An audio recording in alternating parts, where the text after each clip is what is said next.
Hello मित्रों, नमः संस्कृता। कैसे हैं आप सब? आशा करती हूँ अच्छे होंगे। मैं सीमा वर्मा अपने यूट्यूब चैनल ओम अध्ययन केंद्र से आप सभी लोगों का स्वागत करती हूँ। आज मैं बिहार टीजीटी पीजीटी एवं बिहार जूनियर शिक्षक भर्ती से संबंधित संपूर्ण कारक विभक्ति आप लोगों को पढ़ाऊँगी। तो आज की क्लास शुरू करने से पहले आप सभी मित्रों से अनुरोध है कि जिन्होंने चैनल को सब्सक्राइब नहीं किया, प्लीज़ चैनल को लाइक सब्सक्राइब शेयर करिएगा और क्लास अच्छी लगे तो एक प्यारा सा कमेंट करिएगा। तो जो भी मित्र तैयारी कर रहे हैं यह क्लास ज़रूर देखें, क्योंकि एक ही क्लास में संपूर्ण कारक का निचोड़ जो है रखा गया है। तो ये क्लास देख के आप लोग ज़रूर जाइएगा। कारक तथा विभक्ति। कारक शब्द कैसे बना है? तो क्री धातु से रौल प्रत्यय मिलके कारक बना है। क्री धातु है और रौल प्रत्यय है। और क्रियाम करोति इति कारकम, क्रिया को करने वाला ही कारक होता है। इसके बाद अगला है क्रिया जनकत्वम कारकत्वम, क्रिया का जो जनक होता है वही कारक होता है। अगला है क्रिया अन्वयित्वम कारकत्वम, क्रिया के साथ जिसका सीधा संबंध या अन्वय होता है उसे कारक कहते हैं। जैसे वन से आकर राम ने सीता के लिए लंका में रावण को बाण से मारा। तो इसका अनुवाद हो जाएगा वनात् आगत्य रामः सीतैः लंकायां रावणं बाणेन जघान।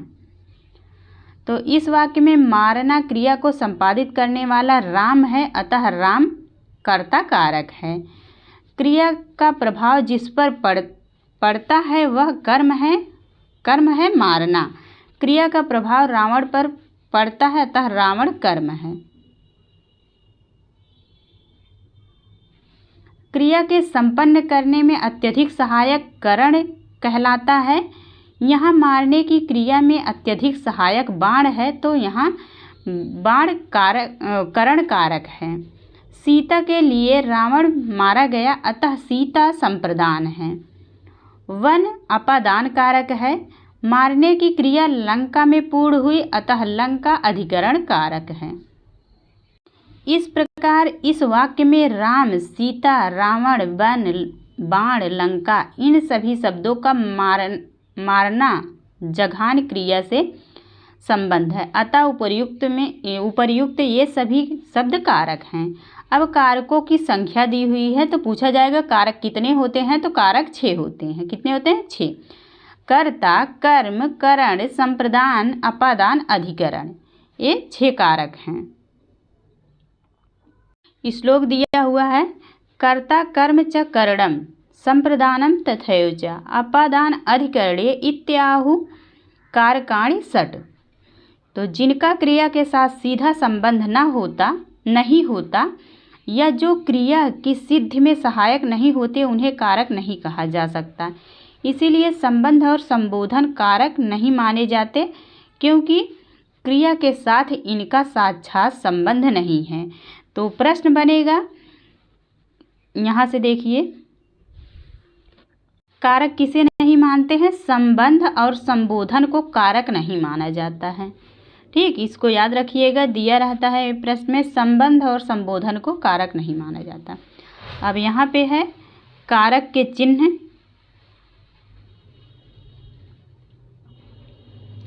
विभक्ति कारक चिन्ह हैं। तो प्रथमा विभक्ति कर्ता ने, द्वितीया है कर्म को, तृतीया है करण से द्वारा, चतुर्थी है संप्रदान के लिए, पंचमी है अपादान से अलग होना, षष्ठी है संबंध का, के, की, रा, रे, री, और सप्तमी है अधिकरण में, पय, पर। प्रथमा संबोधन हे भो अरे, पूछा जाएगा संबोधन में कौन सी विभक्ति होती है? तो प्रथमा विभक्ति होती है। संबोधन में प्रथमा विभक्ति होती है और उसका चिन्ह क्या है? हे भो अरे। अब यहाँ से प्रथमा विभक्ति दी हुई है। प्रथमा विभक्ति का पहला सूत्र है स्वतंत्रः कर्ता। क्रिया करने में जिसकी स्वतंत्रता मानी जाए वही कर्ता होता है। यह सूत्र कर्तृ संज्ञा करने वाला संज्ञा सूत्र है। जैसे मोहनः पठति, यहाँ मोहन पठन क्रिया करने में स्वतंत्रेण विवक्षित है, अतः मोहन करता है।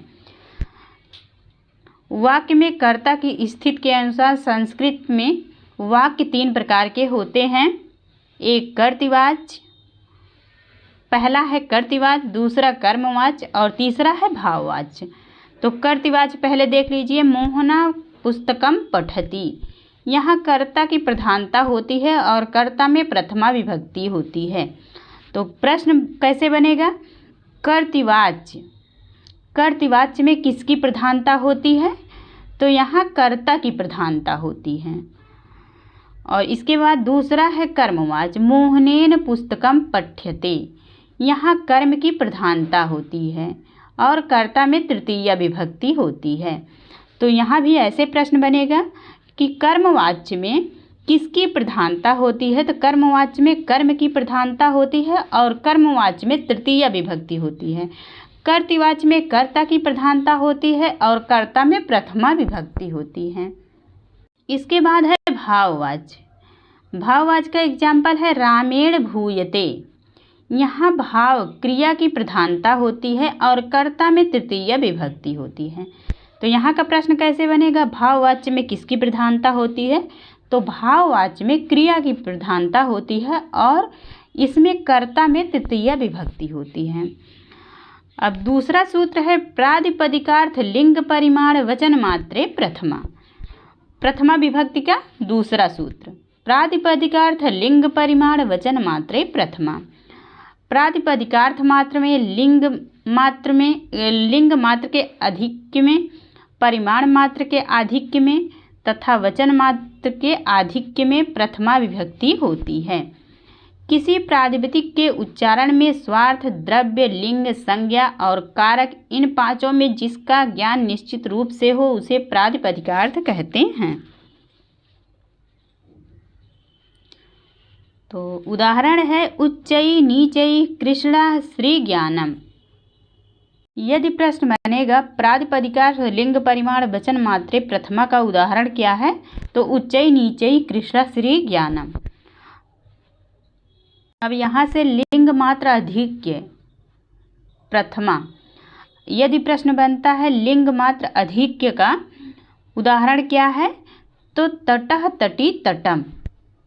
जिन शब्दों के लिंग निश्चित नहीं है उन शब्दों में लिंग मात्र अधिक में प्रथमा विभक्ति होती है और इसका उदाहरण है तटः तटी तटम।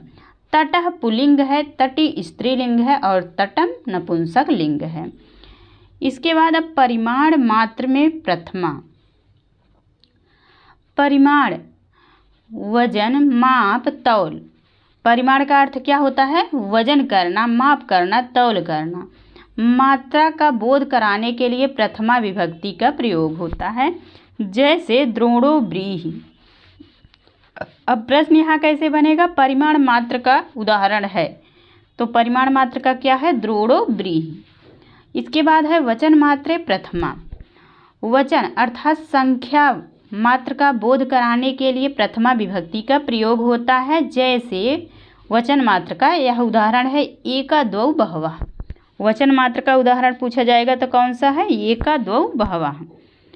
अब इसके बाद है तीसरा सूत्र है संबोधने च। प्रथमा विभक्ति का तीसरा सूत्र है संबोधने च। संबोधन में प्रथमा विभक्ति होती है, जैसे हे राम अत्र आगच्छ। यहाँ हे राम में संबोधन होने से प्रथमा विभक्ति हुई है। इसके बाद अब प्रथमा विभक्ति का चौथा सूत्र है उक्ते कर्तरि प्रथमा। उक्ते कर्तरि प्रथमा।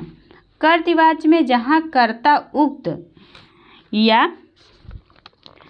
कहा गया रहता है उसमें प्रथमा विभक्ति होती है, जैसे राम गृहं गच्छति। रामः गृहं गच्छति। यहाँ राम कर्तृवाच्य का कर्ता है जो कि उक्त है, अतः रामा में प्रथमा विभक्ति हुई है। इस प्रकार प्रातिपदिक का अर्थ मात्र में, लिंग मात्र में, परिमाण मात्र में, वचन मात्र में, संबोधन में, उक्त कर्ता में प्रथमा विभक्ति होती है।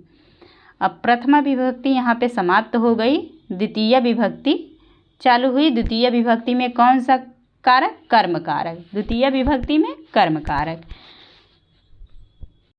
द्वितीय विभक्ति का पहला सूत्र है कर्तुर ईप्सित तमम कर्म। कर्तुर ईप्सित तमम कर्म।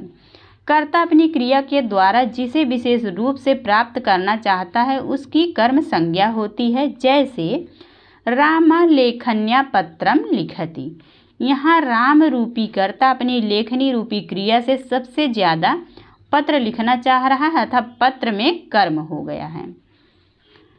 कर्तुर ईप्सित तमम कर्म का एग्जाम्पल क्या है? रामः लेखन्या पत्रम लिखति। इसके बाद दूसरा सूत्र है कर्मणि द्वितीया। कर्म में द्वितीय विभक्ति का प्रयोग होता है। जैसे रामः गृहं गच्छति। पहला है जैसे रामः गृहं गच्छति। दूसरा है छात्रः विद्यालयं गच्छति। यहाँ गृहं में कर्म हुआ है और यहाँ जो है विद्यालयम में कर्म हुआ है।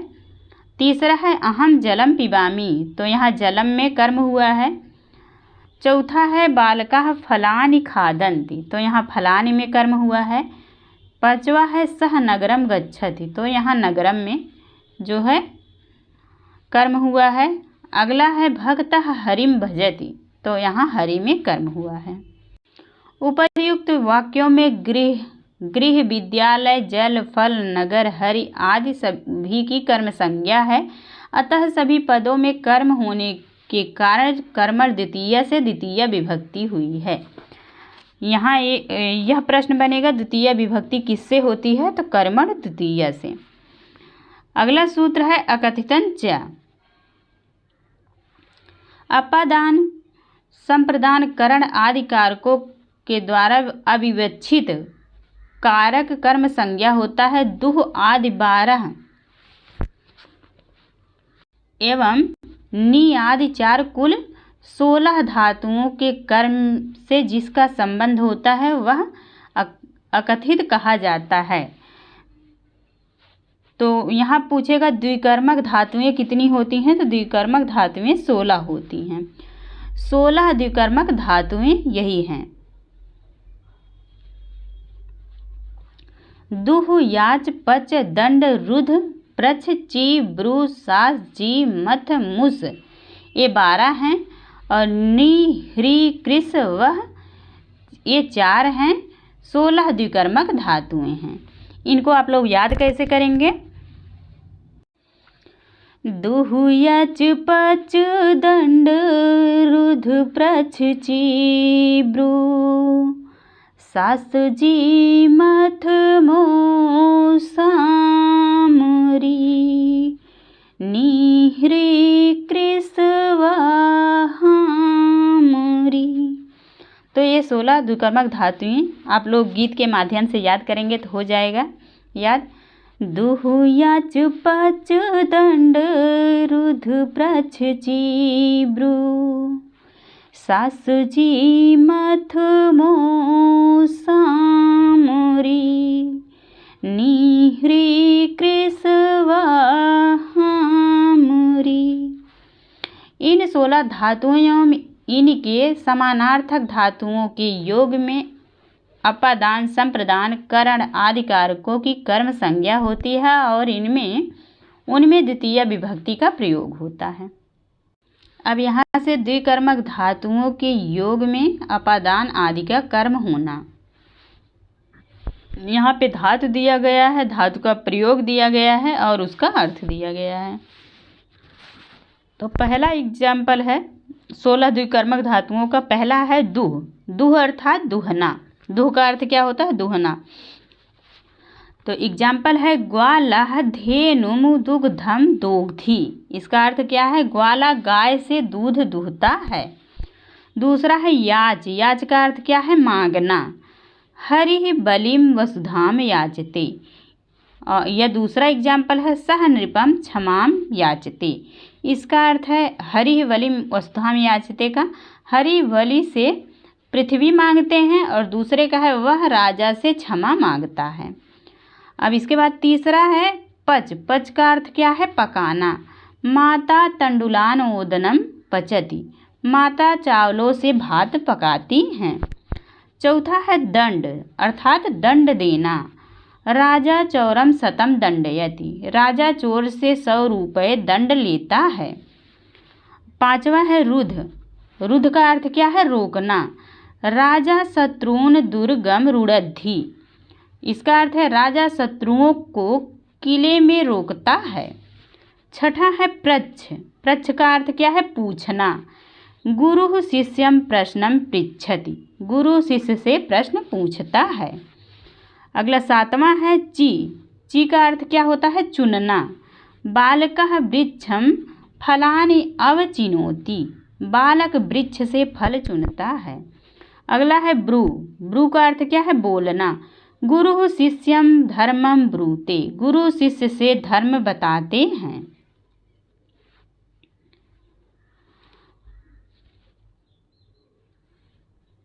अगला है सास। नौवां है सास। सास का अर्थ क्या होता है? उपदेश देना।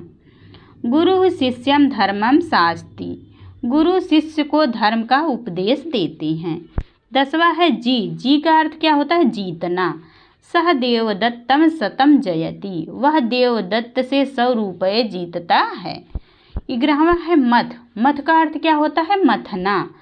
सुधाम क्षीर निधिम मथनाति, अमृत के लिए समुद्र को मथता है। इसके बाद 12वां है मुस। मुस का अर्थ क्या होता है? चुराना। यज्ञ दत्तम शतम मुषड़ाति, यज्ञ दत्त से 100 रुपये चुराता है। अब इसके बाद 13वां है नी। नी का अर्थ है ले जाना। कृष कह धेनुम ग्रामम नयति, किसान गाय को गांव से ले जाता है। और 14वां है ह्री। ह्री का अर्थ है हरना। तो एग्जाम्पल है कृष कह धेनुम ग्रामम हरति, किसान गाय को गांव ले जाता है। अगला 15 नंबर पे है कृष। कृष का अर्थ है खींचना। कृष कह धेनुम ग्रामम करसति, किसान गाय को गांव तक खींच के ले जाता है। 16वां है वह का अर्थ है ले जाना। कृष कह धेनुम ग्रामम वहति, किसान गाय को ग्राम तक वहन करता है। तो ये 16 द्विकर्मक धातुओं के एग्जाम्पल हो गए हैं। अब अगला सूत्र है चौथा, अधिसिंह स्थासाम कर्म। सी का अर्थ होता है सोना, अस्था का अर्थ होता है ठहरना, और आस का अर्थ होता है बैठना। इन तीनों धातुओं के पहले यदि अधि उपसर्ग जुड़ा हो तो उनके आधार की कर्म संज्ञा होती है और कर्म में द्वितीय विभक्ति होती है। जैसे अब एग्जाम्पल दिया हुआ है, राजा सिंहासनम अधितिष्ठति, अधि उपसर्ग के कारण यहाँ सिंहासनम में द्वितीय विभक्ति हो गई है। तो इसका अर्थ है राजा सिंहासन पर बैठता है। दूसरा एग्जाम्पल, हरि वैकुंठम अध्यास्ते, हरि वैकुंठ में बैठते हैं। तो यहाँ वैकुंठम में द्वितीय विभक्ति हुई है। अगला है शिष्य आसनम अधितिष्ठति, शिष्य आसन पर बैठता है। अगला है मुनि शिलाम अधिसेते, मुनि शिला पर सोते हैं। 5वां है सह पर्यंकम अधिसेते, वह पलंग पर सोता है। पर्यंकम का क्या अर्थ है? पलंग, और पर्यंकम में द्वितीय विभक्ति हुई है। उपर्युक्त वाक्यों में सिंहासन, वैकुंठम, आसन, शिला, पर्यंक से ये सभी आधार हैं। यहाँ सभी क्रियापदों में अधि उपसर्ग के साथ सिंह, अस्था, आस धातुओं का प्रयोग हुआ है, अतः आधार की कर्म संज्ञा होकर द्वितीय विभक्ति हुई है। अब 5वां सूत्र है अभिनिवेशश्च, अभि और नि इसी क्रम से ये दोनों ही उपसर्ग यदि विष धातु के पूर्व में आए तो आधार की कर्म संज्ञा होती है, कर्म में द्वितीय विभक्ति होगी। एग्जाम्पल है सन्तः सन्मार्गम अभिनिविशते। सज्जन सन्मार्ग में प्रवेश करते हैं। यहाँ अभिनिविशते में अभि एवं नि उपसर्ग के साथ विस धातु का प्रयोग हुआ है। अतः सन्मार्गम इस आधार की कर्म संज्ञा होकर द्वितीय विभक्ति हो गई है। इसके बाद अब छठा सूत्र है उपन्वांग ध्यांग वसः। उप अनु अधि या आंग इनमें से कोई उपसर्ग यदि वस धातु के पूर्व में आए तो आधार की कर्म संज्ञा होकर द्वितीय विभक्ति होती है। जैसे राजा नगरम उपवसति, यहाँ उपसर्ग लगा है इसलिए नगरम में द्वितीय विभक्ति हो गई है। द्वितीय विभक्ति होकर कर्म संज्ञा हुई है। राजा नगर में रहता है। राजा नगरम अनुवसति, अर्थ तीनों का वही होगा, चारों का। राजा नगर में निवास करता है तो अनुवसति, अनु उपसर्ग के कारण नगरम में द्वितीय विभक्ति कर्म संज्ञा हुई है। राजा नगरम अधिवसति, राजा नगरम आवसति। तो यहाँ पे चारों जो है उपसर्ग उप अनु अधि और आंग चारों उपसर्ग लगे हैं। उप अनु अधि आ।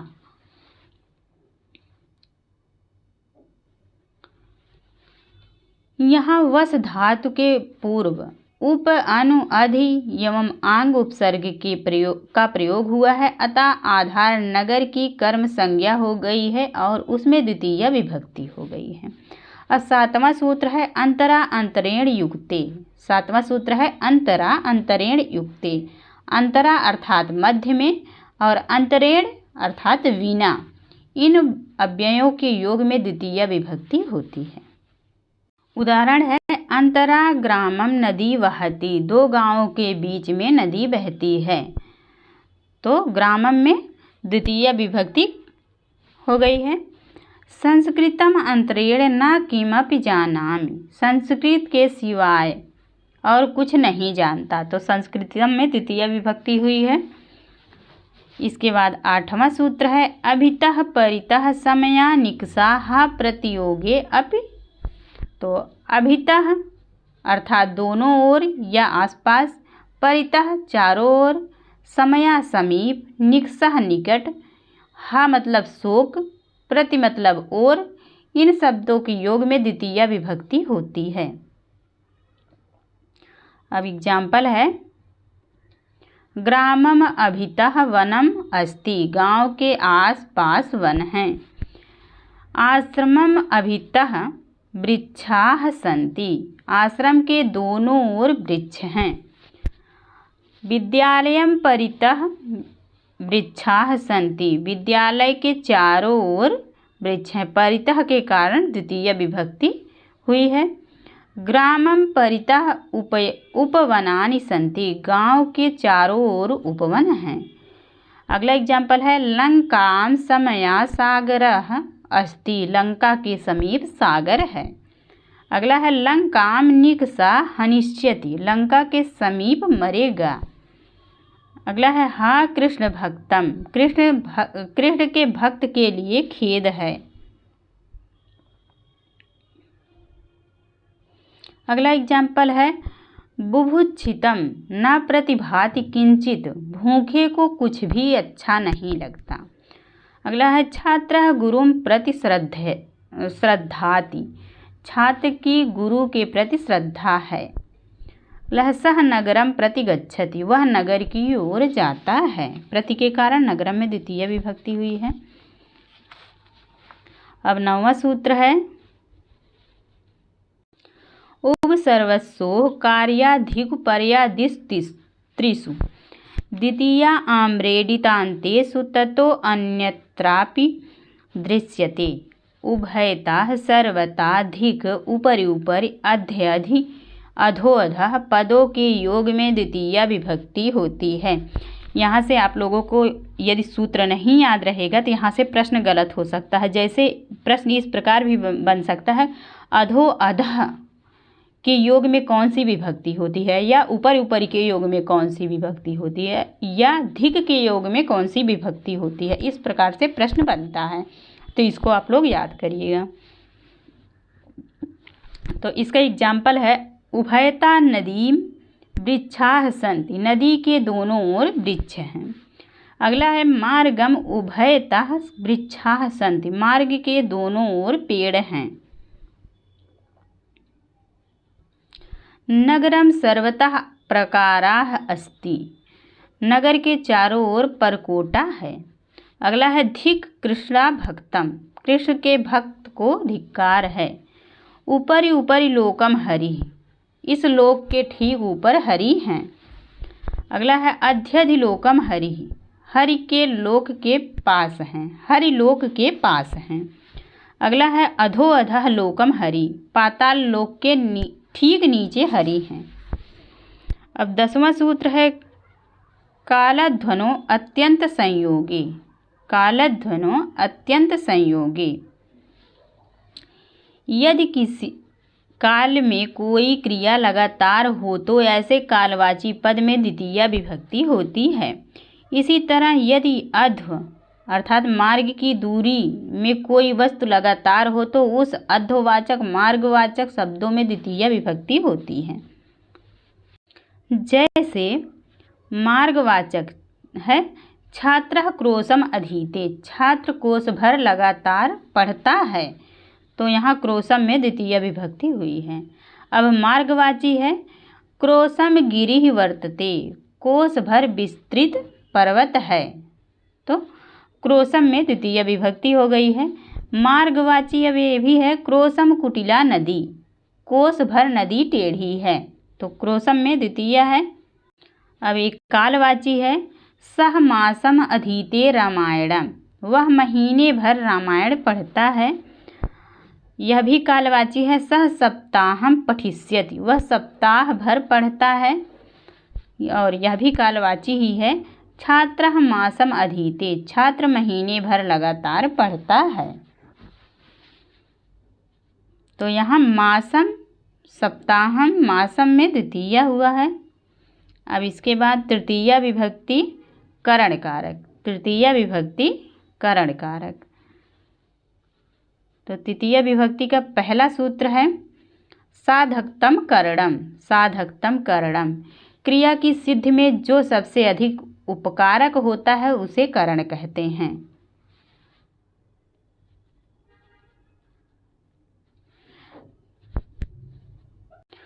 क्रिया सिद्धौ प्रकृष्टः उपकारकम करण संज्ञम स्यात्, यथा जैसे सह हस्तेन मिष्ठानं वितरति, यहाँ मिष्ठान वितरण रूपी कार्य को करने में हाथ सबसे अधिक सहायक है, अतः हाथ करण है।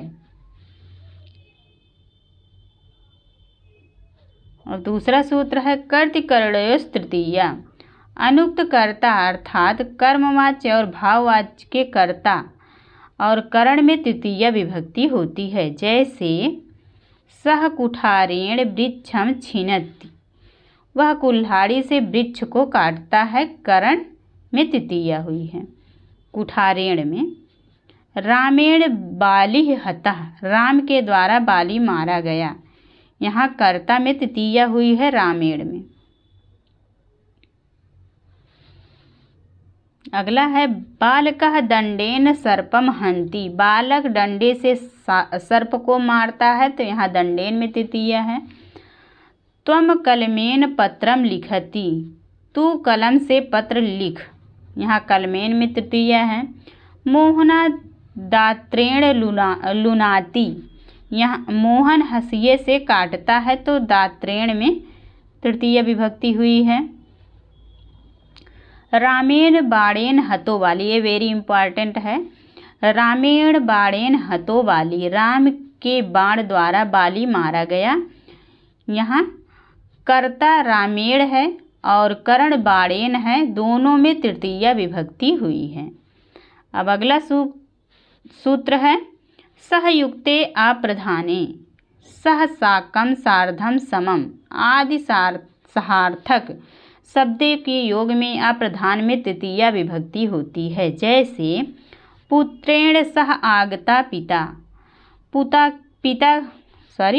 पुत्र के साथ पिता आया, पुत्रेण सह आगतः पिता, पुत्र के साथ पिता आया। तो पुत्रेण में तृतीय विभक्ति हो गई है। पिता पुत्रेण सह मेरठ नगरम गतः, पिता पुत्र के साथ मेरठ नगर को गया। तो यहाँ पुत्रेण में तृतीया हुई है। रामः जानक्या साकं गच्छति, राम जानकी के साथ जाते हैं, जानक्या में तृतीया है। अगला है मोहना गुरुड़ा सार्धम विद्यालयम गच्छति, मोहन गुरु के साथ विद्यालय जाता है। तो यहाँ गुरुड़ा में तृतीया विभक्ति हो गई है। लक्ष्मणेन समम रामः गच्छति, लक्ष्मण के साथ राम जाते हैं। तो यहाँ लक्ष्मणेन में तृतीय विभक्ति हो गई है। इसके बाद एनांग विकारः, चौथा सूत्र है एनांग विकारः, शरीर के जिस अंग के विकार में शरीरधारी का विकार समझा जाए उस अंगवाचक शब्द में तृतीय विभक्ति होती है। जैसे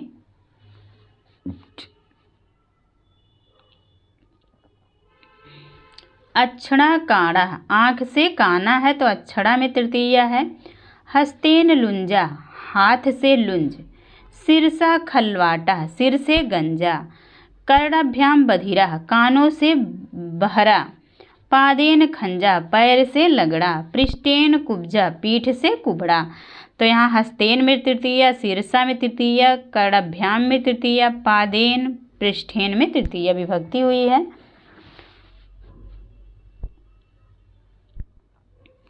यहाँ आँख से काना दिखाई पड़ रहा है इसीलिए अक्षड़ा में तृतीया विभक्ति हुई। इसी प्रकार हाथ से लुंजा है अतः हस्तेन इस अंगवाची पद में तृतीया विभक्ति हुई है। अब पांचवा सूत्र है पृथक बिना नानाभिस्तृतीया अंतरस्याम। पृथक बिना नाना शब्दों के योग में तृतीया विभक्ति का प्रयोग विकल्प से होता है। तृतीया न हो तो पंचमी अथवा द्वितीय विभक्ति होती है। नाना शब्द अनेकार्थक है लेकिन यहाँ बिना के अर्थ में प्रयुक्त हुआ है। जैसे जलेन बिना न जीवति कमलम, जल के बिना कमल जीवित नहीं रहता। तो जलेन में तृतीया हो गया है। अगला है ग्रामम पृथक या ग्रामीण पृथक या ग्रामात पृथक, गांव से अलग। तो इस सूत्र में द्वितीया, तृतीया और पंचमी तीनों विभक्तियां होती हैं। पृथक बिना नाना में द्वितीया, तृतीया, पंचमी तीनों विभक्तियां होती हैं। तो ग्रामम में द्वितीया, ग्रामीण में तृतीया, ग्रामात में पंचमी विभक्ति का प्रयोग हुआ है। वैसे ही रामम बिना या रामेण बिना या रामात बिना, तो राम के बिना है तो रामम में द्वितीया, रामेण में तृतीया, रामात में पंचमी। नाना रामेण, नाना रामात, नाना रामम। तो राम के बिना इसका भी अर्थ है तो रामेण में तृतीया हुआ है, रामात में पंचमी हुआ है और रामम में द्वितीय विभक्ति हुआ है। अब इसके बाद है चतुर्थी विभक्ति संप्रदान कारक। चतुर्थी विभक्ति का पहला सूत्र है कर्मणा यमभिप्रैति स संप्रदानम। कर्ता दान कर्म के द्वारा जिसे अभिप्रेत करता है अर्थात कर्ता जिसे कुछ देता है या जिसके लिए कुछ करता है वह संप्रदान कहलाता है। संप्रदान सम्यक प्रदीयते अस्मै तत् संप्रदानम, जिसे कुछ दिया जाए परंतु उस वस्तु को वापस न लिया जाए वह संप्रदान होता है। दूसरा सूत्र है चतुर्थी संप्रदाने। संप्रदान में चतुर्थी विभक्ति होती है। जैसे, और हाँ यहाँ एक चीज़ जान लीजिए, जैसे कुछ दान दिया जा रहा है, यहाँ लिखा गया है परंतु उस वस्तु को वापस न लिया जाए। तो जैसे आप लोग कोई दान दे रहे हैं और उसको फिर वापस नहीं ले रहे हैं तो यहाँ पे चतुर्थी होगा। और जैसे आप किसी को कुछ दे रहे हैं फिर उसको 1-2 दिन बाद वापस ले रहे हैं तो वहाँ पे षष्ठी विभक्ति का प्रयोग होता है। तो इसको आप लोग जानते रहिएगा। चतुर्थी संप्रदाने में है, संप्रदान में चतुर्थी विभक्ति होती है। जैसे राजा ब्राह्मणाय गाम ददाति, राजा ब्राह्मण को गाय देता है। तो ब्राह्मणाय में चतुर्थी विभक्ति हुआ है, क्योंकि राजा जब गाय को दान दे रहे हैं तो फिर राजा गाय को लेने के लिए तो दे नहीं रहे हैं, तो गाय एकदम से ही दान दे रहे हैं, इसलिए यहाँ पे चतुर्थी विभक्ति का प्रयोग हुआ है। अगला है माता बालकाय फलम ददाति, माता बालक को फल देती है। अगला है उपाध्याय गाम ददाति, उपाध्याय के लिए गाय देता है।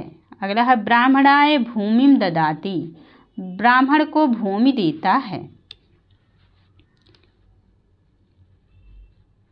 अब यहाँ पे वही लिखा है कि जो काले कलर के लिखे हैं वहाँ पे संप्रदान कारक चतुर्थी विभक्ति हुआ है। तो फिर अगला सूत्र है रुच्य अर्थानाम प्रियमाणः, रुच अर्थात अच्छा लगना, पसंद आना, तथा इसी अर्थ की अन्य धातुओं के प्रयोग में प्रियमाण अर्थात जो प्रसन्न होता है या जिसको पसंद होता है उस कारक की संप्रदान संज्ञा होती है और उसमें चतुर्थी विभक्ति का प्रयोग होता है। जैसे हरये रोचते भक्ति, हरि को भक्ति अच्छी लगती है। दूसरा है सुरेशाय दुग्धम रोचते, सुरेश को दूध अच्छा लगता है। तीसरा है मह्यम मोदकम रोचते, मुझे लड्डू पसंद है। चौथा है मह्यम ओदनम रोचते, मुझे भात अच्छा लगता है। तो हरये में, सुरेशाय में, मह्यम में चतुर्थी विभक्ति का प्रयोग हुआ है। यहाँ पे वही दिया हुआ है विस्तृत में, मेन पॉइंट पढ़िए। अगला सूत्र है क्रुद्ध द्रुह ईर्ष्या असूया अर्थानाम यम प्रतिकोपः, क्रुद्ध अर्थात क्रोध करना, द्रुह अर्थात द्रोह करना, ईर्ष्या अर्थात ईर्ष्या करना, असूय अर्थात जलन करना, इन धातुओं तथा इन्हीं अर्थों की अन्य धातुओं के प्रयोग में भी जिसके प्रति क्रोध किया जाता है उसकी संप्रदान होती है और उसमें चतुर्थी विभक्ति का प्रयोग होता है। जैसे पिता पुत्राय क्रुद्धति, पिता पुत्र पर क्रोध करता है, तो पुत्राय में किस पे क्रोध करता है? पुत्र पे, तो पुत्राय हो गया है चतुर्थी विभक्ति पुत्रा। अगला है दुष्टाः सज्जनाय द्रोहयन्ति, दुष्ट सज्जनों से द्रोह करता है। अगला है कंसः कृष्णाय ईर्ष्यति, कंस कृष्ण से ईर्ष्या करता है। दैत्याः देवेभ्यः असूयन्ति, दैत्य देवों से जलते हैं। तनुश्री दत्ता नाना पाटेकराय क्रुध्यति, तनुश्री दत्ता नाना पाटेकर पर क्रोध करती हैं। रावणः रामाय असूयति, रावण राम से द्वेष करता है। तो यहाँ सज्जनाय में, कृष्णाय में, देवेभ्यः, नाना पाटेकराय, रामाय में चतुर्थी विभक्ति का प्रयोग हुआ है। अब इसके बाद है अगला सूत्र स्पृह ईप्सितम, स्पृह अर्थात चाहना धातु के प्रयोग में जिस वस्तु की चाह, इच्छा या अभिप्सा होती है उसकी संप्रदान होती है, उसमें चतुर्थी विभक्ति का प्रयोग होता है। जैसे सह पुरुषेभ्यः स्पृहयति, वह पुरुषों को चाहती है। रमा पुष्पेभ्यः स्पृहति, रमा फूलों को चाहती है। बालिकाः फलेभ्यः स्पृहन्ति, लड़कियां फलों को चाह करती हैं। अगला है अहम संस्कृताय स्पृहामि, मैं संस्कृत चाहता हूँ। तो यहाँ पुरुषेभ्यः, पुष्पेभ्यः, फलेभ्यः और संस्कृताय में चतुर्थी विभक्ति का प्रयोग हुआ है। और एग्जाम्पल देके पूछा जाएगा यह किस सूत्र से हुआ है, तो स्पृह ईप्सितः सूत्र से हुआ है। अगला सूत्र है नमः स्वस्ति स्वाहा स्वधा अलम वसट योगाच्च, नमः स्वस्ति स्वाहा स्वधा अलम वसट, इन शब्दों के योग में चतुर्थी विभक्ति होती है। जैसे गणेशाय नमः, गणेश के लिए नमस्कार। शिवाय नमः, शिव को नमस्कार। देवेभ्यः नमः, देवताओं को नमस्कार। विष्णवे नमः, विष्णु को नमस्कार। तुभ्यम स्वस्ति, तुम्हारा कल्याण हो। बालकाय स्वस्ति, बालक का कल्याण हो। इंद्राय स्वाहा, इंद्र के लिए स्वाहा।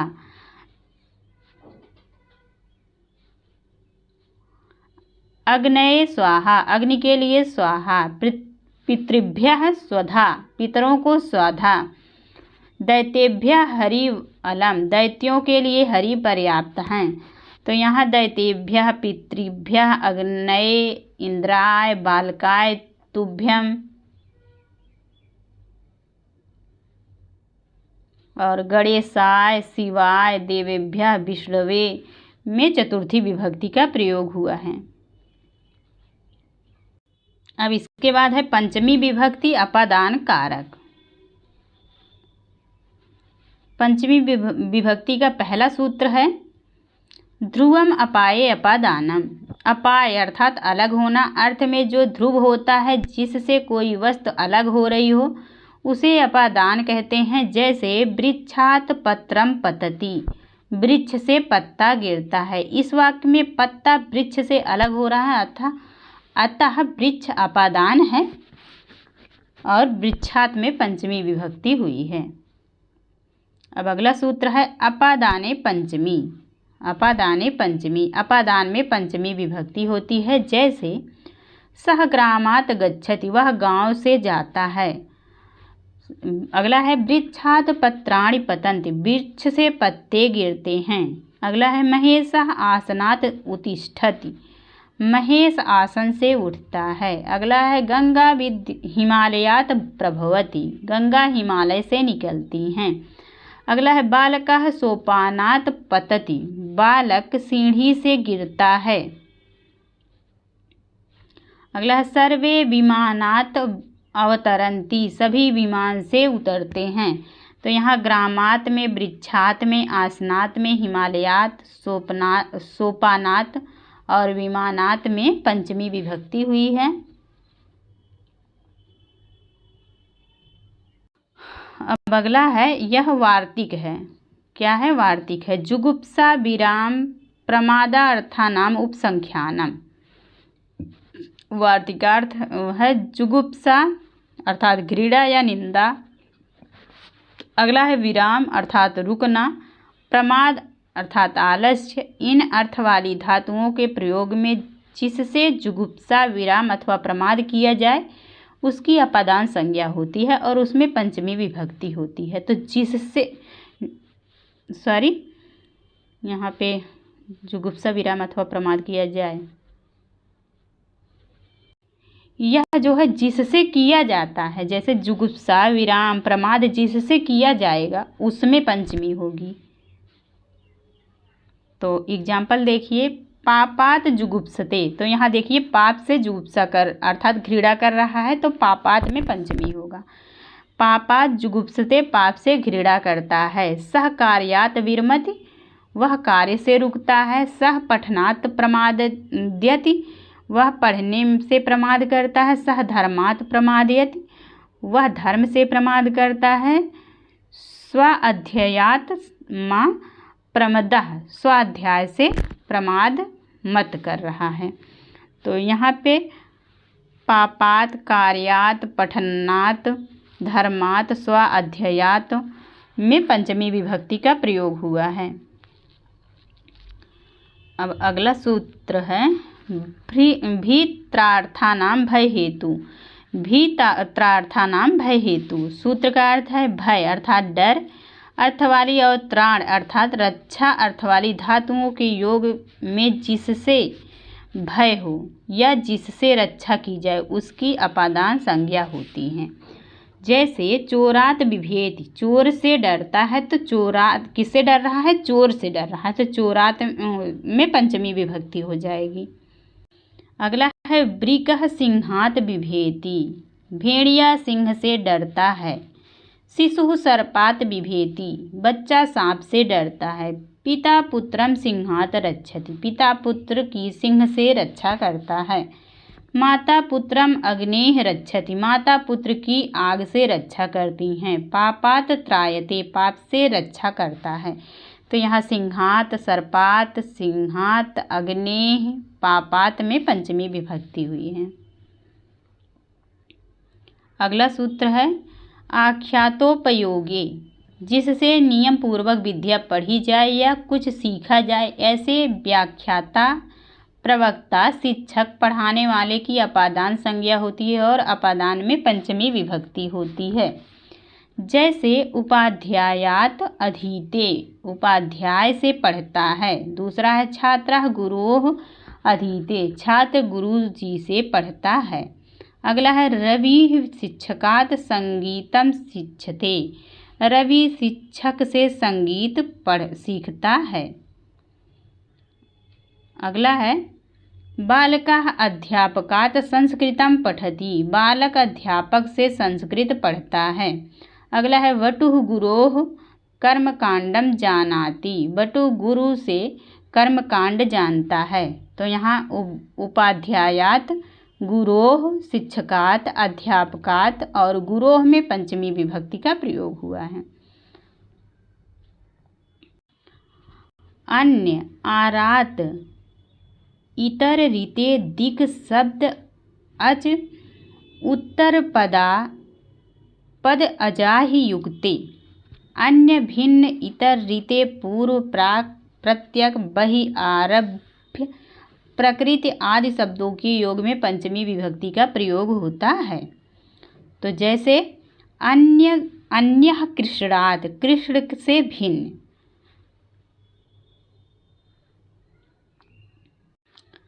भिन्नः कृष्णात्, कृष्ण से भिन्न। इतरः कृष्णात्, कृष्ण से भिन्न। रीते कृष्णात्, कृष्ण से, कृष्ण के बिना। पूर्वो ग्रामात्, गांव से पूर्व। प्राक ग्रामात्, गांव से पूर्व। और प्रत्यक ग्रामात्, गांव के बाद। भवात् प्रभृति, हरिसेव्यः, जन्म से लेकर मृत्यु पर्यंत तक हरिसेव्य हैं। अगला है ग्रामाद वही उद्यानम अस्ति, गांव के बाहर बगीचा है। तो यहाँ पे ग्रामाद, भवात, प्रत्यक, ग्रामात, ग्रामात,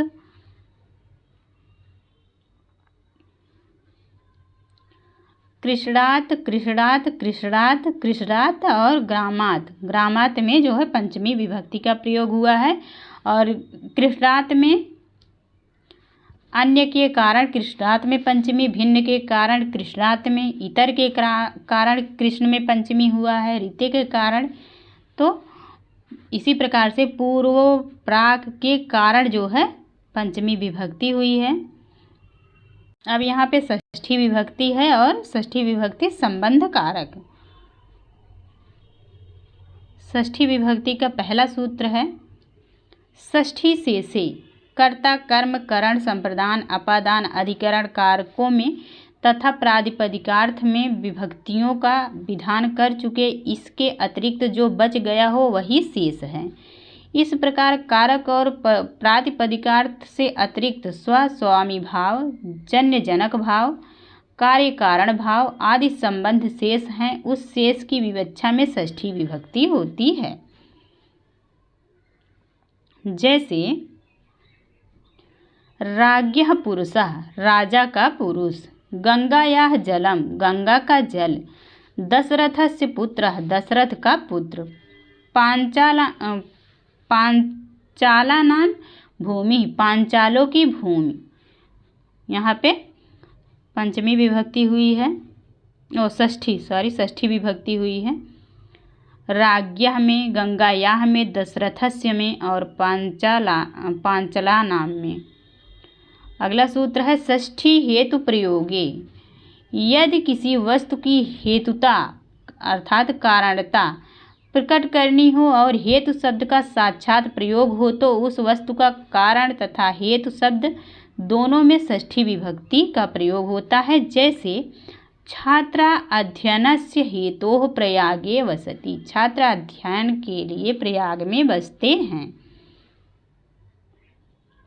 अगला है सह धनस्य हेतोः सेवते, वह धन के हेतु सेवा करता है। अगला है सह अन्नस्य हेतोः वसति, वह अन्न के कारण बसता है। अगला है सुमना गृहस्य हेतोः ययते, सुमन घर के लिए प्रयास करती है। तो यहाँ धनस्य, अन्नस्य, गृहस्य में षष्ठी विभक्ति हुई है। अगला सूक्त है तस्य च वर्तमाने। वर्तमान अर्थ में होने वाले अक्त प्रत्यांत शब्दों के योग में षष्ठी विभक्ति होती है। जैसे राज्ञाम पूजितः विद्वान, वह विद्वान जो राजाओं द्वारा पूजा जाता है। अगला है सर्वेषाम आदृतः गुरु, वह गुरु जिसका सब आदर करते हैं। अगला है राज्ञाम मतः बुद्धः पूजितः वा, राजा मानते हैं, जानते हैं अथवा पूजते हैं।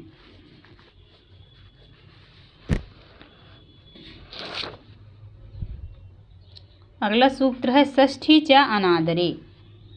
अनादर अर्थ प्रकट करने के लिए षष्ठी और सप्तमी दोनों विभक्तियों का प्रयोग होता है। तो यहाँ से प्रश्न बनेगा, दे देगा षष्ठी च अनादरे सूत्र से कौन सी विभक्ति होती है।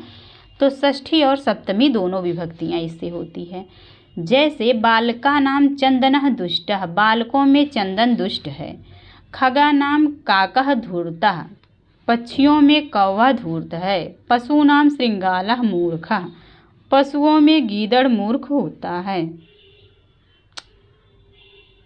अगला है रुदतः पुत्रस्य पिता वनम गतः, रोते हुए पुत्र को छोड़कर पिता वन चला गया।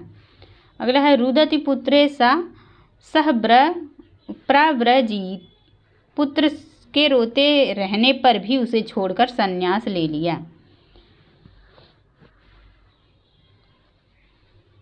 अब यहाँ से सप्तमी विभक्ति अधिकरण कारक।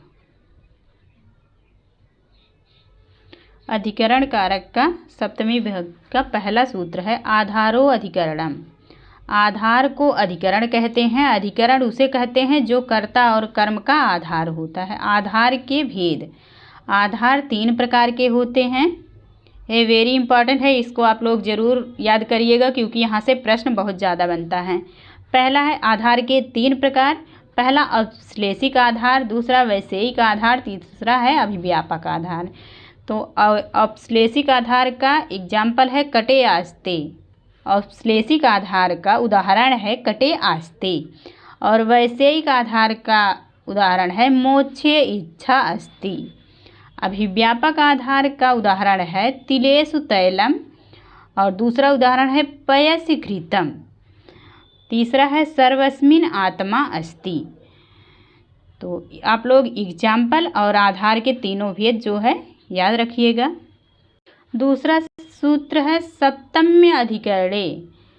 अधिकरण में सप्तमी विभक्ति होती है। जैसे पहला है वयम गेहे वसामा, हम घर में रहते हैं। दूसरा है गंगायाम निर्मलम जलम अस्ति, गंगा में निर्मल जल है। तीसरा है क्षेत्रेषु अन्नम उत्पद्यते, खेतों में अन्न उत्पन्न होता है। अगला है वनेषु सिंहाः वसन्ति, वनों में सिंह रहते हैं। तो यहाँ वनेषु क्षेत्रेषु जो यह ब्लैक कलर में लिखा हुआ है सभी में सप्तमी विभक्ति हुई है। अगला है कुशल तथा निपुण शब्दों के योग में सप्तमी विभक्ति होती है। तो यहाँ से प्रश्न कैसे बनेगा, कुशल और निपुण के योग में कौन सी विभक्ति होती है। तो सप्तमी विभक्ति। एग्जाम्पल है सह शास्त्रे कुशलः अस्ति, वह शास्त्र में कुशल है। दूसरा है विद्वान वेदेषु निपुणः अस्ति, विद्वान वेदों में निपुण हैं। चौथा सूत्र है साधु असाधु प्रयोगे च, यह वार्तिक है। सूत्र नहीं है, यह वार्तिक है। साधु असाधु प्रयोगे च, साधु और असाधु शब्दों के प्रयोग में सप्तमी विभक्ति होती है। जैसे कृष्णः मातरि साधु, कृष्ण माता के विषय में साधु है। दूसरा है कृष्ण मातुले असाधु, कृष्ण मामा के लिए असाधु है। तो यहाँ मातरि और मातुले में सप्तमी विभक्ति हुई है।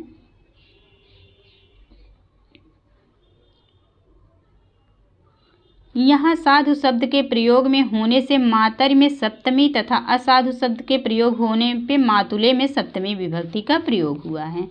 अगला सूक्त है यतश्च निर्धारणम। निर्धारण में समुदायवाचक शब्द में षष्ठी या सप्तमी विभक्ति होती है। तो यहाँ प्रश्न ऐसे बनेगा कि यतश्च निर्धारणम सूत्र क्या करता है, कौन सी विभक्ति होती है। तो यतश्च निर्धारणम में षष्ठी और सप्तमी दोनों विभक्तियाँ होती हैं। यदि किन्हीं वस्तुओं या व्यक्तियों के समुदाय में से किसी एक वस्तु या व्यक्ति को किसी विशेषता के आधार पर सबसे उत्कृष्ट या निकृष्ट बताया जाए तो वह निर्धारण कहलाता है। अथवा निर्धारण जाति, गुण, क्रिया या संज्ञा के द्वारा किसी समुदाय से उसके एक देश का उत्कर्ष एवं अपकर्ष बताने के लिए अलग निर्देश करना निर्धारण कहलाता है। यहाँ से एग्जाम्पल दिया हुआ है, जैसे पहला है कविषु कालिदासः श्रेष्ठः, कवियों में कालिदास श्रेष्ठ हैं। और दूसरा है कवि नाम कालिदासः श्रेष्ठः, तो कविषु में सप्तमी विभक्ति है और कवि नाम में षष्ठी विभक्ति। इसमें षष्ठी सप्तमी दोनों बनता है, तो कविषु कालिदासः श्रेष्ठः और कवि नाम कालिदासः श्रेष्ठः, दोनों का अर्थ कवियों में कालिदास श्रेष्ठ हैं। अगला है नदीषु गंगा पवित्रतमा, और नदी नाम गंगा पवित्रतमा, तो नदीषु में सप्तमी, नदी नाम में षष्ठी, नदियों में सबसे पवित्र गंगा हैं। अगला है बालकेषु रवि श्रेष्ठः, बाल का नाम रवि श्रेष्ठः, बालकों में रवि सबसे अच्छा है, तो बालकेषु में सप्तमी, बाल का नाम में षष्ठी विभक्ति का प्रयोग हुआ है। अगला है पर्वता नाम हिमालयः उच्चतमः, पर्वतेषु हिमालयः उच्चतमः, पर्वतों में हिमालय सबसे ऊंचा है, तो यहाँ पर्वता नाम में षष्ठी, पर्वतेषु में सप्तमी विभक्ति का प्रयोग हुआ है। अगला है नृणानाम ब्राह्मणः श्रेष्ठः, और नृषु ब्राह्मणः श्रेष्ठः, ब्राह्मणों में मनुष्यों में ब्राह्मण श्रेष्ठ है, तो यहाँ नृणानाम में षष्ठी और नृषु में सप्तमी विभक्ति हुई है। अगला है गावाम कृष्णा बहुक्षीरा, गोसु कृष्णा बहुक्षीरा, गायों में काली गाय बहुत दूध देती है, अर्थ है इसका। और गवाम में षष्ठी है, गोसु में सप्तमी विभक्ति का प्रयोग हुआ है।